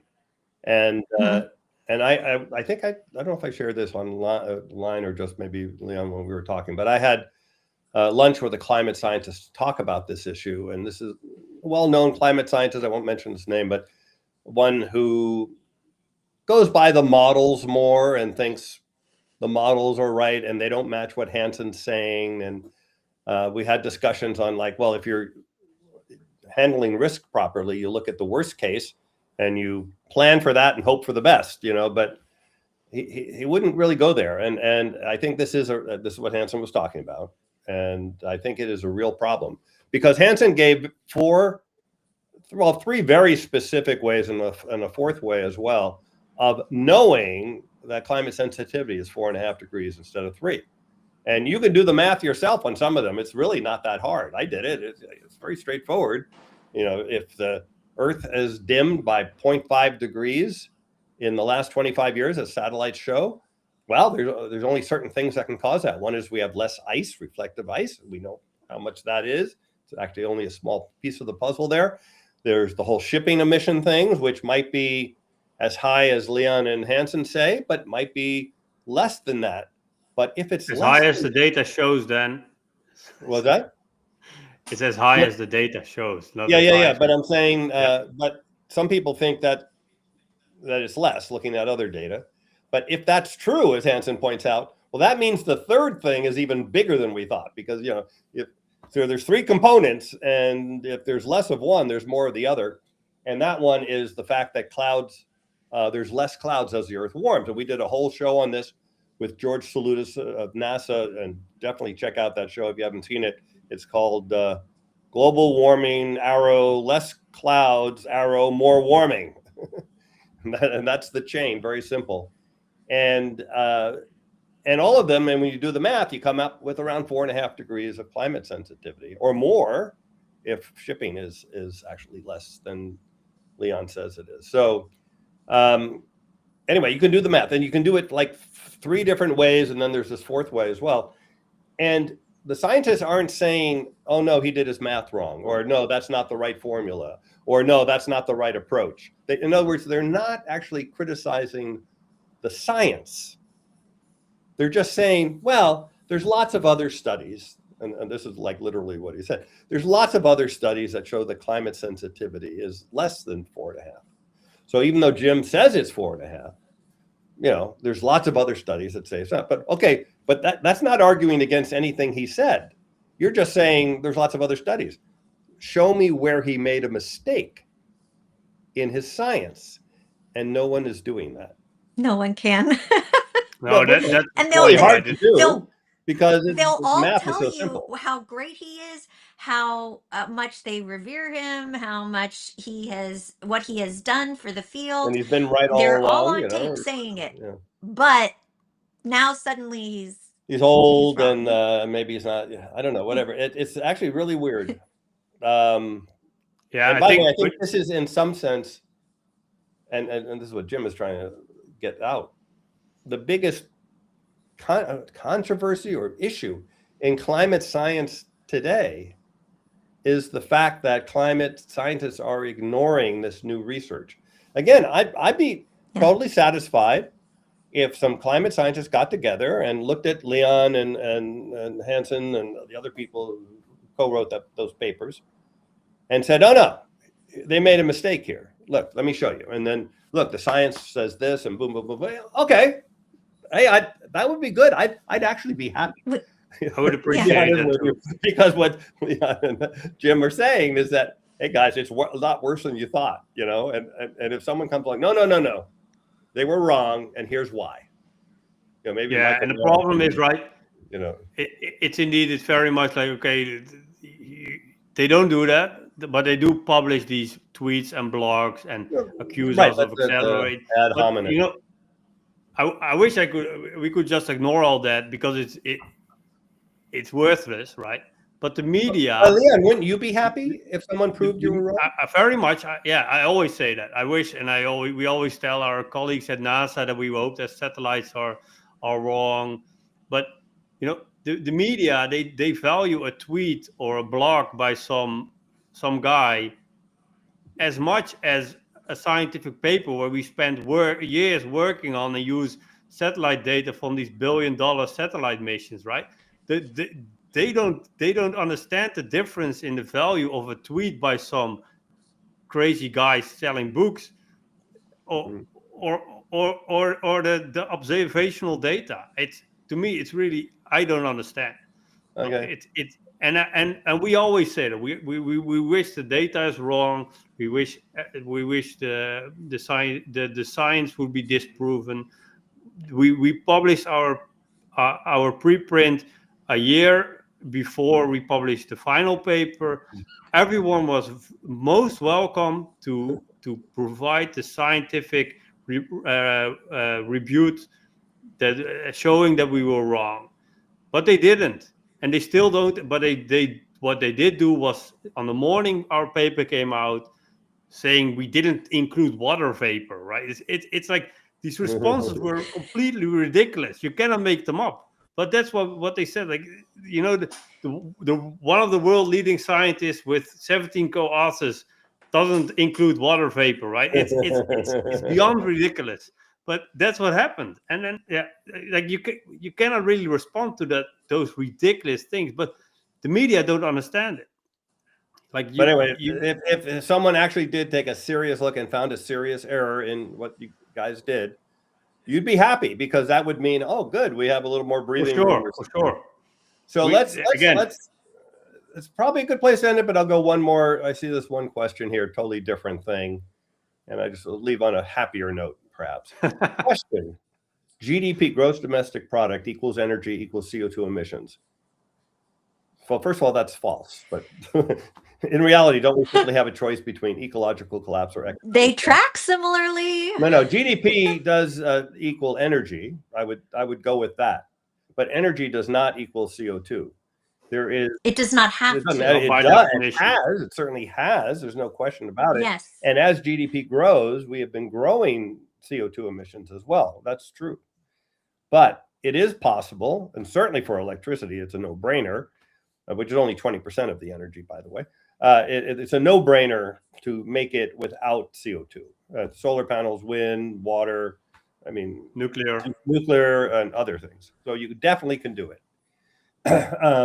Yes, you do use CO2 to make the solar panels and the wind turbines and everything like that, but it doesn't have to be that way once you've switched your energy. Now, that's only 20% is electricity, but EVs is taking 20% of transportation emissions and turning them into electricity, which again, you better supply with clean energy. Okay, now you got 40%. And now you still have heat pumps run on electricity instead of burning natural gas or oil or whatever else you're using for heat. And they work super well. They have like 300 to 500% efficiency, which makes no sense usually, but it's true, because what they're doing is they're taking the heat from the outside and bringing it inside your home, even when it's cold outside. And it's basically an air conditioner running in reverse, but that's what it is. And so heat pumps, some countries are like doing 100% subsidies for them, and they're going to have heat pumps very quickly. Other places aren't, but we could. That's the answer. We could. And then that's heating. And now you're left with about industrial emissions, cement, steel, etc. There's a number of things we can do. In the short run, we could do carbon capture on those things, which adds a little bit of cost, but would eliminate 90% of the emissions from a cement plant, for example. And then on top of that, there are new ways to make steel and cement that don't involve. Now, cement's really hard, by the way, because only half the emissions come from burning fossil fuels. The other half come just from the chemical reaction of the cement, gives off CO2. So that's why carbon capture is a really good way to do it on that. But there are ways to make these industries greener, arc furnaces, and there's all these kinds of things. So we can do it. We could start right now. We have everything we need. We could break that. Now, it does take real action, and we're not doing that. And why are we not doing that? Because the fossil fuel companies own the politicians for the most part, and the COP process as well. And so they don't want us to break that energy equals CO2 cycle. They want us to continue that. And so that's a political problem, but it's not a scientific problem or an engineering problem. We know how to do it. We can do it. We are doing it to some extent, and it's going to happen anyway, just for economics, but it won't happen fast enough. So we do need the political side. That's why you should talk to everyone you know about climate change. Express your fears and your concern, your optimism about solutions if we only decided to act, and those kinds of things. And also tell your friends to, first of all, you should like and subscribe to the podcast so that we can have it spread to more people and tell people about it. And let's see, Stacy, any? I just want to mention, I think that it's, there was one question I got on population as well. And I think it will be useful to to dissect that, and also from the perspective from a Club of Rome, of course. I think we have this formula that it's population multiplied by resource use per person, and then of course that's the impact. And yeah, you could have a very large population using very little resources, or you can have a smaller population using a lot of resources per person, right? So I think there's a saying that there's enough for everyone's need, but not enough for everyone's greed, and I think that's Well, that's I'll very say that climate change is not the only problem. There is overconsumption, which is, you can say climate change is a subset of that. There are other really big problems, the microplastics, on and on. I mean, there's lots of things happening. We're going across a lot of planetary boundaries. But at the same time, if we don't address climate change, I guess we won't have to address the other ones because it'll get us. Stacy, any final words before we head out? Well, the one exchange I liked was, yes, well, from Brittany said, thermodynamics, 1, you can't win. 2, you can't break even. 3, you can't get out of the game. And then Nevitz responded, but with 4, but you can evolve to realize 1, 2, and 3. Maybe. That's a good one. Yeah. Okay, everyone, thanks for coming. We went over our time, but that's okay. Interesting discussion. I think this is useful to do because we don't seem to have enough time during our regular programs to really cover all the questions that are out there. And I think we got through all of them anyway. We only got a small percentage. By the way, if you do have questions, go to our respective Twitter, X, or Blue Sky sites, and you can ask questions there. I'm interacting with people all the time on that, and so is Leon. So yeah, I changed my Blue Sky to leonsimons.com. Oh, okay. Because I think I posted you as the old one. All right. Very good. I don't know how that works, but I changed today. Okay, everyone. Thanks so much for coming. We'll see you next Sunday at 10 a.m. Pacific time. Everyone, take care. Thank you all. Bye-bye. Bye. Bye.